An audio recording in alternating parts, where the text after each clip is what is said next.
और इस वक्त आपको बता दें कि टीएमसी सांसद शांतनु सेन को संसद सत्र से सस्पेंड कर दिया गया है। राज्यसभा में आईटी मंत्री अश्वनी वैष्णव से बदसलूकी करने के मामले में टीएमसी सांसद शांतनु सेन को राज्यसभा से निलंबित कर दिया गया है।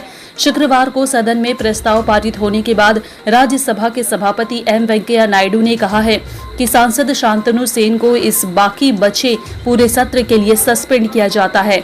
टीएमसी सांसद शांतनु सेन की बदसलूकी पर इलेक्ट्रॉनिक और सूचना प्रौद्योगिकी मंत्री अश्वनी वैष्णव ने कहा है कि टीएमसी की बंगाल में हिंसा की संस्कृति है और वो ही संस्कृति को संसद में लाने की कोशिश कर रहे हैं। तृणमूल कांग्रेस ने बंगाल में बीजेपी के कार्यकर्ताओं पर जिस तरह से हिंसा की है, उसी संस्कृति को आज वो संसद में ला रहे हैं। वहीं केंद्रीय मंत्री अनुराग ठाकुर ने कहा है कि विपक्ष सड़क पर सिर फोड़ता है और सदन में कागज फाड़ता है, सवाल उठाते हैं लेकिन जवाब सुनने को तैयार नहीं होते। साथ ही उन्होंने कहा कि कल की घटना लोकतंत्र को शर्मसार करती है।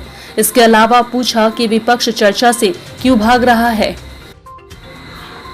राज्यसभा में गुरुवार को सूचना तकनीकी मंत्री अश्वनी वैष्णव जब पेगासस पर स्टेटमेंट देने के लिए खड़े हुए तो टीएमसी के सांसद शांतनु सेन ने उनके हाथ से पेपर छीनकर फाड़ा और उपसभापति की तरफ उछाल दिया, जिसके बाद सदन में जमकर हंगामा हुआ। मामला इस कदर बिगड़ गया कि सांसदों को रोकने के लिए सदन में तैनात मार्शलों को भी दखल देना पड़ा था।